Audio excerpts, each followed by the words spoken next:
Verse 15. Then Laban said to Jacob, because you are my kinsman, should you therefore serve me for nothing? Tell me, what shall your wages be? Okay, so when the servant came there, the servant wanted to leave the next day. He didn't want to stick around, he wanted to get back home.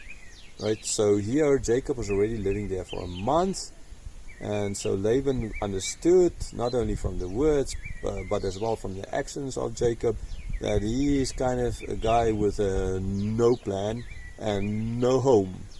Although he's family, but he is like now an outcast. And so saying about serving and wages and all those kind of, he knew kind of that he had all the cards in his hands, right? Like Trump said, Zelensky has no cards to play. Okay, so he is the one that Jacob can't really dictate his terms. That the one actually dictating or will dictate the terms is going to be Laban. So he's making Jacob understand. He's asking him, but the one who's ultimately going to make the choice here is he who is Laban, because Jacob doesn't really have a choice. Verse 16. Now Laban had 2 daughters. The name of the older was Leah, and the name of the younger was Rachel. Okay, so just 2 daughters. Actually, if Esau wanted to marry one of his cousins, then he would have been able, because he had 2. Right? Ultimately, Jacob is going to take both. Once the older is Leah and the younger is Rachel. But yes, Esau wasn't interested in that. He was interested in hurting his family more than anything else. Verse 17. Leah's eyes were weak, but Rachel was beautiful in form and appearance. Okay, so exactly what it means that the eyes were weak. Did she have weak eyes like I have? I can't see, basically. And I can see there's mountains here, right? And I can see sort of grey, and I can see colors, and I can see there's little dots down there, but that's about that. I need my glasses to be able to see, oh, it's houses and there's roads and everything, right?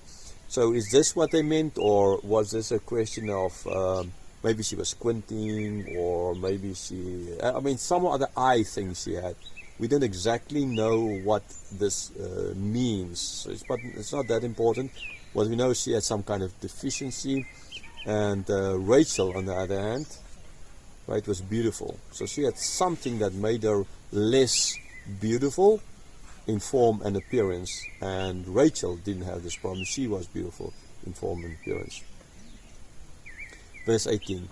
Jacob loved Rachel, and he said, I will serve you 7 years for your younger daughter Rachel. So this is kind of a very doable deal. 7 years I work for your daughter, right? He is family, and 7 years of work. Well, that's something. And I'm pretty sure maybe Laban had some other plan in mind on this anyhow. Okay, we're not exactly sure. We don't exactly know what is going on in his head. But 7 years is a long time. Lots can change, right? We will see later on that Laban tried to always change the contract. And then is he going to deceive him? Jacob the deceiver is now the deceived. So he loved Rachel, and he's willing to serve 7 years. Perfect time for Rachel. Verse 19. Laban said, it is better that I give her to you than I should give her to any other man. Stay with me. So this deal is satisfying, right? Jacob said what? And he knew as well he couldn't ask for too much. Laban is satisfied with this deal, and according to him, he gets 7 years of hard-working family member in exchange for his daughter. Verse 20. So Jacob served 7 years for Rachel, and they seemed to him but a few days because of the love he had for her. Okay, so he was so in love. Every day would work in the sun hard. Jacob, the guy who liked to sit in the tents. Now Jacob, the one working hard outside there. It didn't bother him. The time didn't bother him. Nothing bothered him. He grew into a man, which he wasn't before, just because of his love for Rachel. And all of this seemed to fly past by him. It's like when you're in a place where you enjoy things and time flies. But when you're at a place, like I hate flying, I really hate flying. And when I'm in an airplane, that hour or two or 10 sometimes even longer. Praise God, I haven't been that long in the airplane for a couple of years. I guess for 10 years at least, 11, 12 years, last time to South Africa.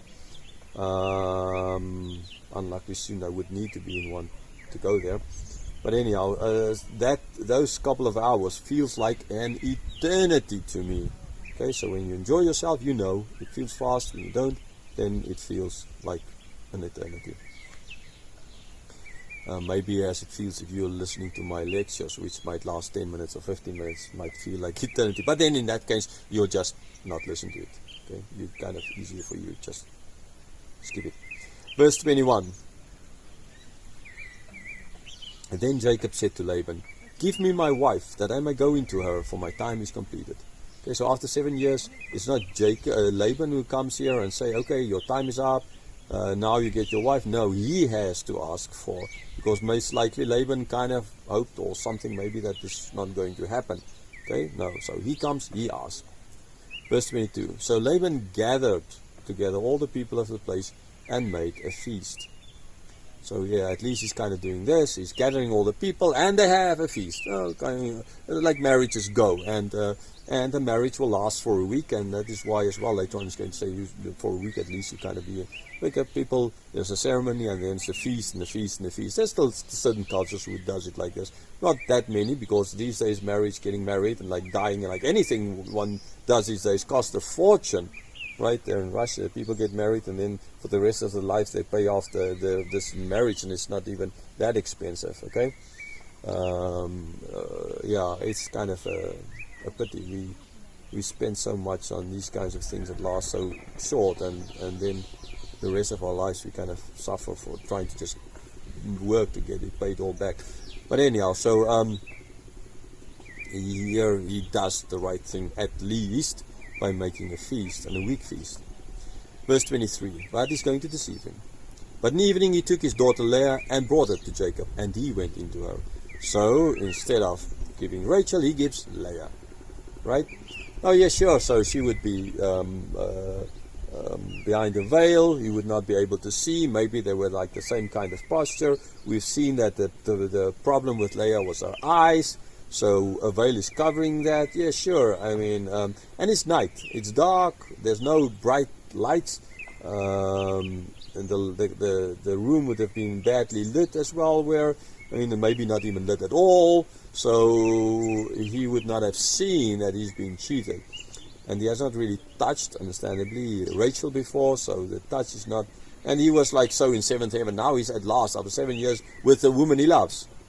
And just imagine the shock the next morning when he woke up.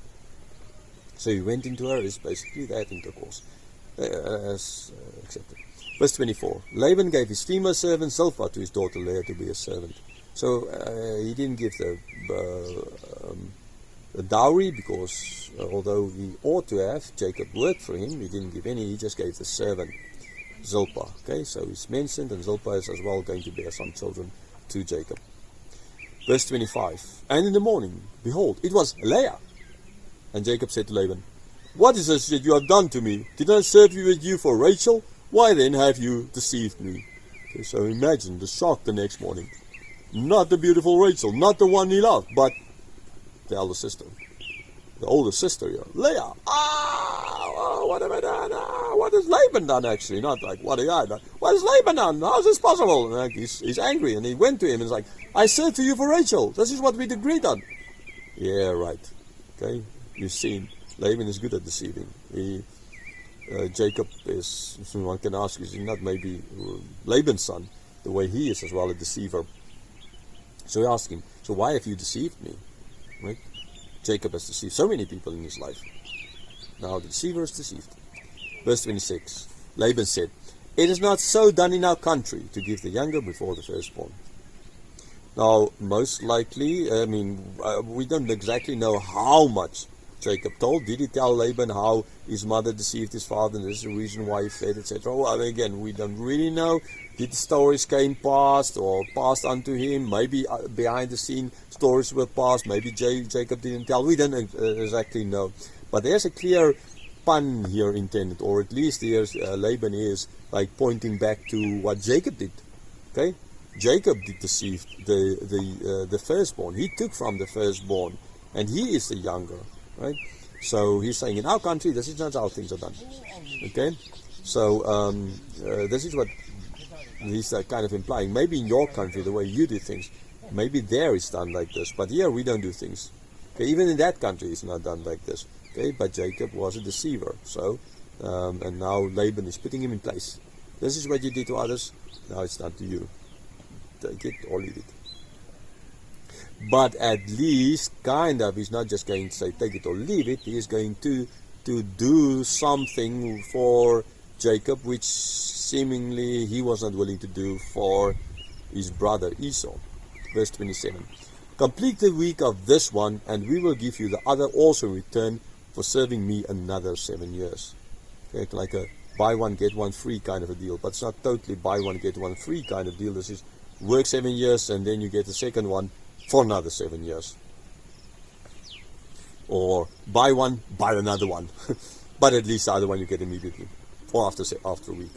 And this is the week. Okay, the marriage with the ceremony would last a week is going to look kind of weird. I mean, they're supposed to culturally to be together that week, and if not, then it's going to look weird and would look bad on them. So think of the family. So yes, he ultimately did complete the week, and then after that he got Rachel as well. Now we're not going to read about him then making a whole feast again for Rachel's sake, right? Because maybe after this sake he's now, well, you know, no, it's not that his money he would have had anyhow, but he was not going to, because one is the elder is done, the elder is being taken care of. Okay, so verse 28. Jacob did so and completed a week. Then Laban gave him his daughter Rachel to be his wife. So after a week, right, he completed, he did his side. Now Laban at least is not deceiving this time, and he gave Rachel as well, and he no need to wait another 7 years before only getting Rachel. Right. Verse 29. Laban gave his female servant Bilhah to his daughter Rachel to be her servant. Okay, so like for Leah, now here as well for Rachel, he gives her a servant Zilpah, and Bilhah, in this case, Bilhah is going to be, Bilhah will suffer later on the Reuben, but we'll see as well for which reason as well. That's kind of all to do with the fact that he didn't love his father that much. Verse 13. So Jacob went into Rachel also, and he loved Rachel more than Leah, and served Laban for another 7 years. So yes, after all is said and done, he went into Rachel as well, in intercourse with her, and he loved her more than Leah. We're going to see now when Leah starts getting children, the name she gives to the children, clearly that she begged for the love of her husband, but she never got it. Maybe way later on there's kind of a bit better, but Jacob never really loved her. Jacob never, at least he started kind of treating her a bit better, but it was never very good. Even his children, the children of Leah's children, is going to be pretty much not caring attitude towards them. So 7 more years he worked for her.